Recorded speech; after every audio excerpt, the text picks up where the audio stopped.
welcome back to my garden.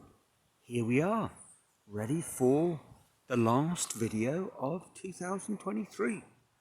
2023 has been a fantastic year, very interesting, jam-packed full of new things and more of some of the old good things. Fair share of challenges, but what will the year be without challenges?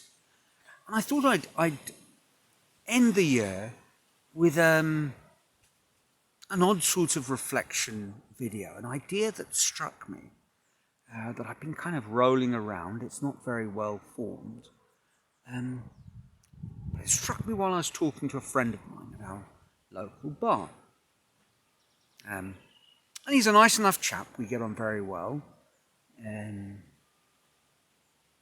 And whenever we have our conversations, it's fair to say that he is more than a little relaxed. He doesn't actually live full time in Paripuera. He comes for the weekends, sometimes a bit longer, with his partner. She's a postgraduate education student. And he's, well, it's hard to say exactly what he does. On some level, I think he works in real estate, but not really. And I think sometimes he looks after a family farm, or at least pays it a visit. I know that once upon a time he studied engineering, but that didn't, I don't want to say it didn't end well, it just didn't end. He never finished. And we have pleasant conversations. I can't say we agree about everything, but we manage to disagree without it ever really being a fight.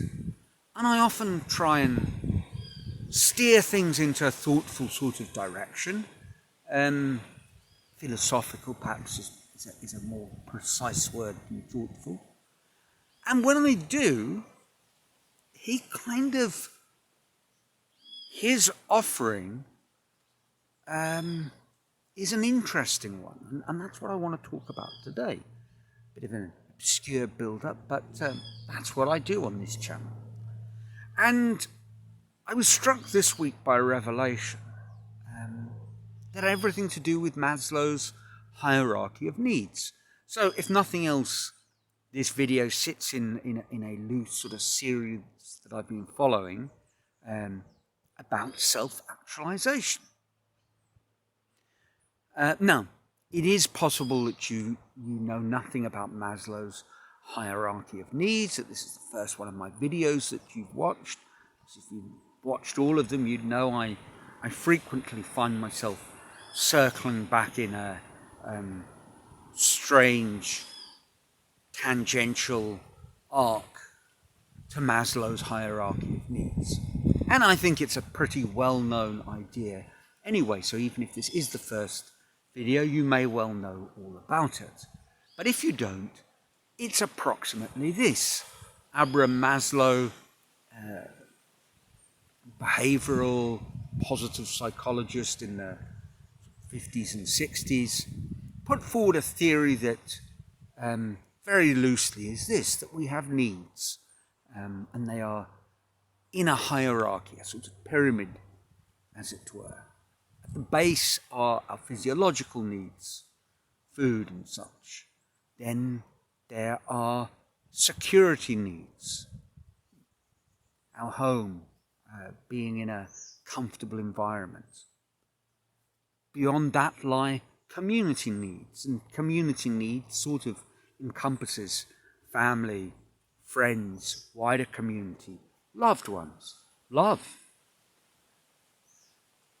Once we have satisfied that need, and one way that people look at Maslow's hierarchy is very much that, we need to satisfy a need, in a sense, before really moving on. So you can't say you have the fourth level satisfied if you haven't satisfied the third. We do it sequentially because they are things that drive us, once they have been met, we start looking for something beyond, a little deeper.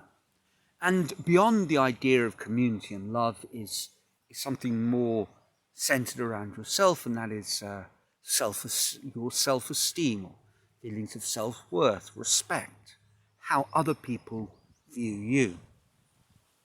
And at the very top is this somewhat nebulous term, self-actualization. Realizing yourself, becoming the person you are meant to be.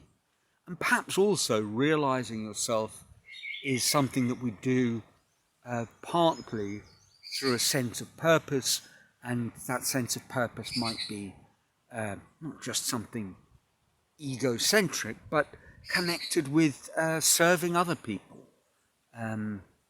So there we are. That's a very loose sort of recap of Maslow's hierarchy of needs. And I'm strongly convinced by the idea.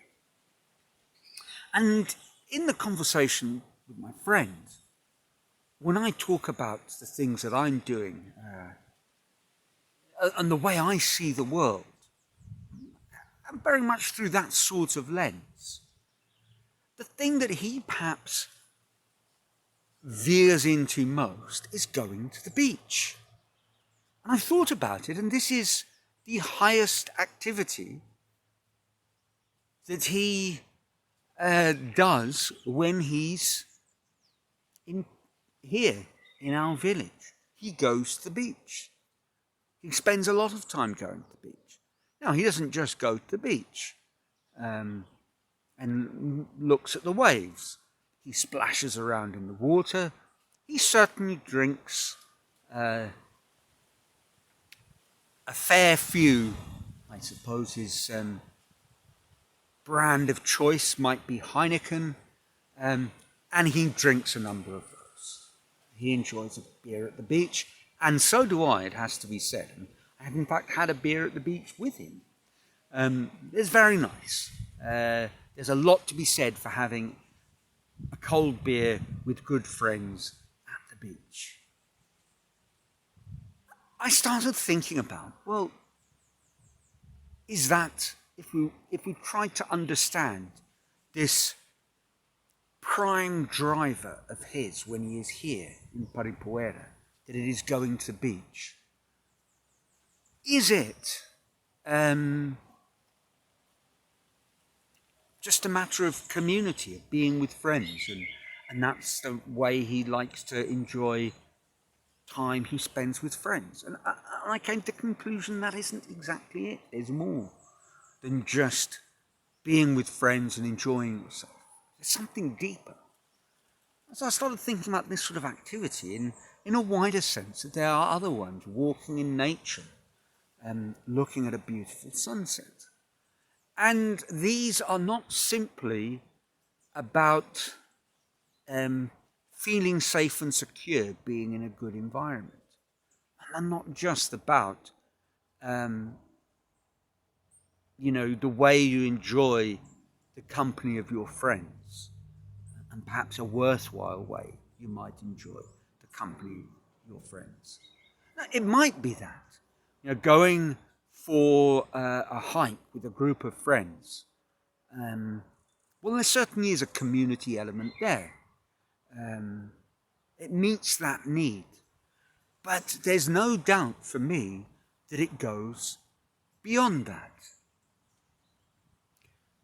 Could it be something to do with self-reflection? Maybe. And certainly hiking is like that. I had that feeling when I was never a great hiker. The hiking that I tended to do, I meant to become more of a hiker when I went to Peru, by the way.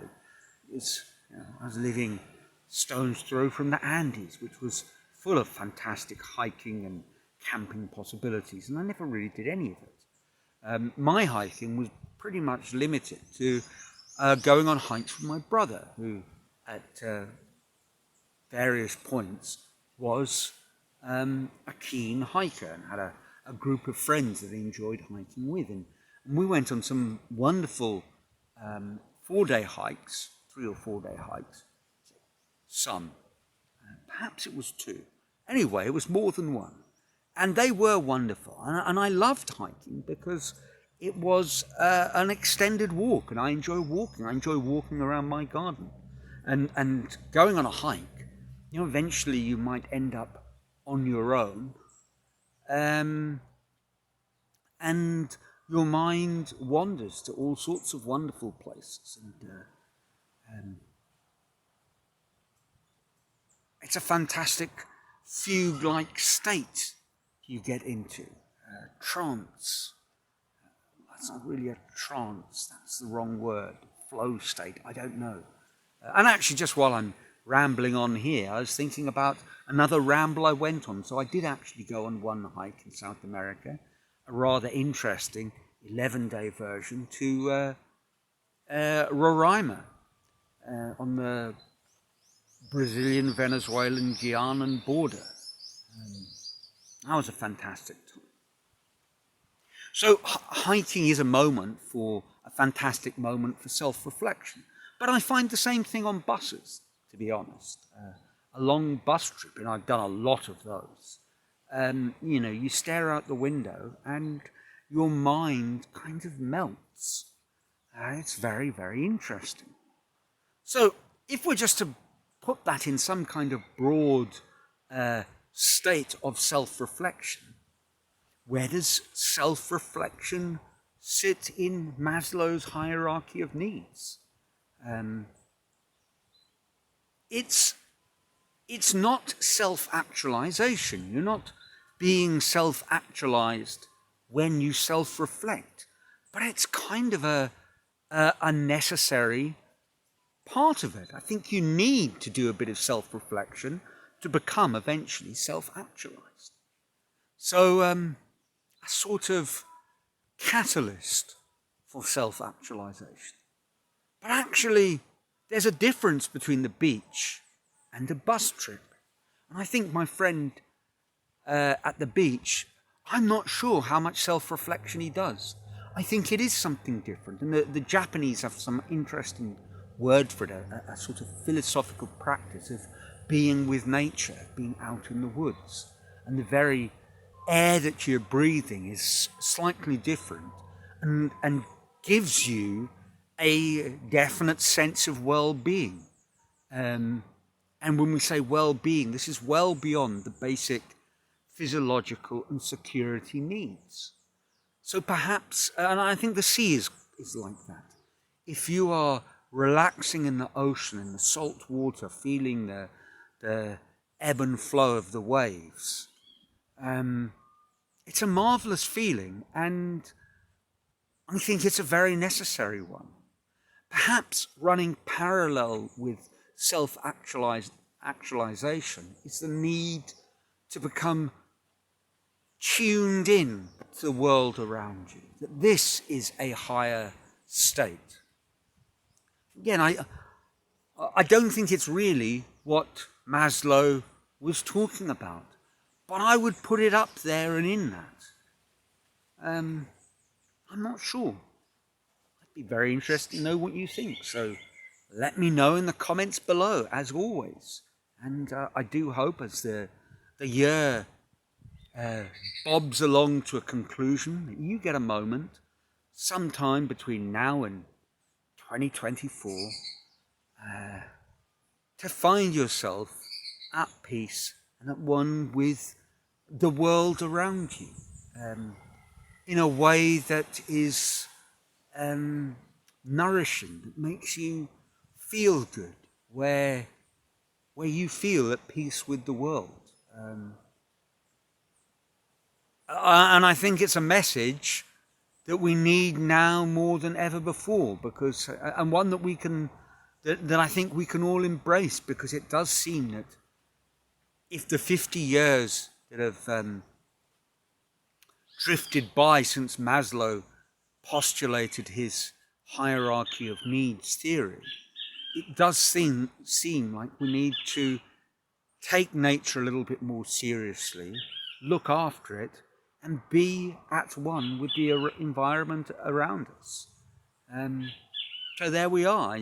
I wish you a happy, prosperous, self-actualizing 2024. And I trust your life is, whatever you're doing, filled with joy. So from sunny Brazil, until next year, ciao.